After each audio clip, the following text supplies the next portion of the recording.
اعوذ باللہ من الشیطان الرجیم، بسم اللہ الرحمن الرحیم۔ لوگوں میں صلح کرانے کا ثواب۔ اور سورۃ نساء میں اللہ تعالیٰ کا فرمان ہے، ان کی اکثر کانا پھوسیوں میں خیر نہیں، سو ان سرگوشیوں کے جو صدقہ یا اچھی بات کی طرف لوگوں کو ترغیب دلانے کے لیے ہوں یا لوگوں کے درمیان صلح کرائیں۔ اور جو شخص یہ کام اللہ تعالیٰ کی خوشنودی کرنے کے لیے کرے گا تو جلد ہی ہم اسے اجر دیں گے، اجر عظیم دیں گے۔ اور اس باب میں یہ بیان ہے، امام خود اپنے اصحاب کے ساتھ مختلف مقامات پر جا کر لوگوں میں صلح کرائے۔ امام بخاری رحمۃ اللہ علیہ نے صلح کی فضیلت میں اسی آیت پر اختصار کیا، شاید ان کی کوئی حدیث صحیح اس باب میں اپنی شرط پر نہیں ملی۔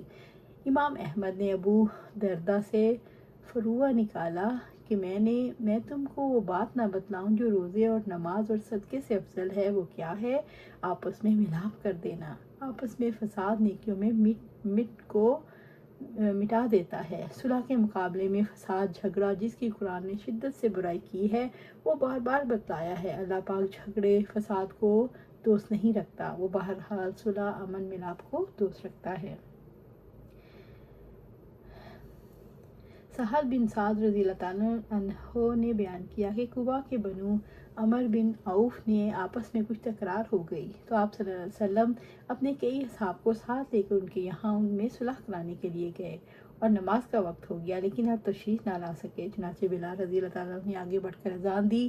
ابھی تک چونکہ آپ صلی اللہ علیہ وسلم تشریف نہیں لائے تو اس لیے وہ آپ صلی اللہ علیہ وسلم ہی کی ہدایت کے مطابق ابوبکر رضی اللہ تعالیٰ کے پاس آئے، ان سے کہا آپ صلی اللہ علیہ وسلم وہیں رک گئے ہیں اور نماز کا وقت ہو گیا ہے کہ آپ ان لوگوں کو نماز پڑھا دیں گے؟ انہوں نے کہا ہاں، اگر تم چاہو۔ اس کے بعد بلال رضی اللہ تعالیٰ نے نماز کی تکبیر کہی اور ابوبکر رضی اللہ تعالیٰ نے آگے بڑھے۔ نماز کے درمیان نبی صلی اللہ علیہ وسلم صفوں کے درمیان سے گزرتے ہوئے پہلی صف میں آ پہنچے۔ لوگ بار بار ہاتھ پر ہاتھ مارنے لگے، مگر ابوبکر رضی اللہ تعالیٰ عنہ نماز میں کسی دوسری طرف متوجہ نہ ہوتے تھے۔ مگر بار بار ایسا ہوا، آپ متوجہ ہوئے، معلوم ہوا کہ آپ صلی اللہ علیہ وسلم آپ کے پیچھے ہیں۔ آپ صلی اللہ علیہ وسلم نے اپنے ہاتھ کے اشارے سے انہیں حکم دیا، جس طرح وہ نماز پڑھا رہے ہیں اسے جاری رکھیں۔ لیکن ابوبکر رضی اللہ تعالیٰ عنہ نے اپنا ہاتھ اٹھا کر اللہ کی حمد بیان کی اور الٹے پاؤں پیچھے آ گئے اور صف میں مکمل مل گئے۔ پھر نبی صلی اللہ علیہ وسلم آگے بڑھے اور نماز پڑھائی۔ نماز سے فارغ ہو کر آپ لوگوں کی طرف متوجہ ہوئے اور انہیں ہدایت کی کہ لوگوں، جب نماز میں کوئی بات پیش آتی ہے تو تم ہاتھ پر ہاتھ مارنے لگتے ہو۔ ہاتھ پر ہاتھ مارنا عورتوں کے لیے ہے، مردوں کو جس کی نماز میں کوئی بات پیش آئے تو اسے سبحان اللہ کہنا چاہیے، کیونکہ یہ لفظ جو بھی سنے گا وہ متوجہ ہو جائے گا۔ اے ابوبکر، جب میں نے اشارہ بھی کر دیا تو پھر آپ لوگوں کو نماز کیوں نہیں پڑھاتے رہے؟ انہوں نے عرض کیا، ابو قحافہ کے بیٹے کے لیے یہ بات مناسب نہ تھی کہ رسول اللہ صلی اللہ علیہ وسلم کے ہوتے ہوئے نماز پڑھائے۔ الحمدللہ، یہ حدیث پیچھے بھی گزر چکی۔ یہاں حضرت مجتہد مطلق امام بخاری اس حدیث کو اس لیے لائے ہیں کہ اس میں آپ کے بامقام قبا بنو عمر بن عوف میں صلح کرانے کے لیے تشریف لے جانے کا ذکر ہے۔ معلوم ہوا صلح کو اتنی اہمیت ہے کہ اس کے لیے بڑی سے بڑی شخصیت بھی پیش قدمی کر سکتی ہے۔ بھلا رسول اللہ صلی اللہ علیہ وسلم سے افضل، بہتر، بڑا کون ہوگا؟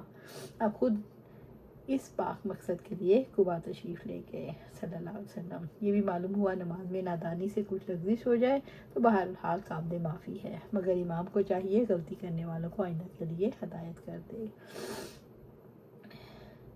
آپ صلی اللہ علیہ وسلم اس کے یہاں ایک گدھے پر سوار ہو کر تشریف لے گئے، عبداللہ بن ابی منافق کی طرف۔ صحابہ رضوان اللہ علیہم پیدل آپ کے ہمراہ تھے۔ جدھر سے آپ گزر رہے تھے وہ شور زمین تھی۔ جب نبی صلی اللہ علیہ وسلم اس کے یہاں پہنچے تو کہنے لگا، ذرا آپ دور ہی رہیے، آپ کے گدھے کی بو نے میرا دماغ پریشان کر دیا۔ اس پر ایک انصاری صحابی بولے، اللہ کی قسم، رسول اللہ صلی اللہ علیہ وسلم کا گدھا تجھ سے زیادہ خوشبودار ہے۔ عبداللہ منافق کی طرف سے اس کی قوم کا ایک شخص ان صحابی کی اس بات پر غصہ ہو گیا اور دونوں نے ایک دوسرے کو برا بھلا کہا۔ پھر دونوں ایک طرف سے دونوں کے حمایتی مشتعل ہو گئے اور ہاتھا پائی چھڑی اور جوتے تک نوبت پہنچی۔ ہمیں معلوم ہوا یہ آیت اس موقع پر نازل ہوئی، اگر مسلمانوں کے دو گروہ آپس میں لڑ پڑیں تو ان میں صلح کرا دو۔ عبداللہ بن ابی خزرج کا سردار تھا، مدینے والے اس کو بادشاہ بنانے کو تھے۔ آپ صلی اللہ علیہ وسلم تشریف لائے اور یہ امر ملتوی رہا۔ لوگوں نے آپ کو یہ رائے دی، آپ اس کے پاس تشریف لے جائیں تو اس کی دلجوئی ہوگی اور بہت سے لوگ اسلام قبول کریں گے۔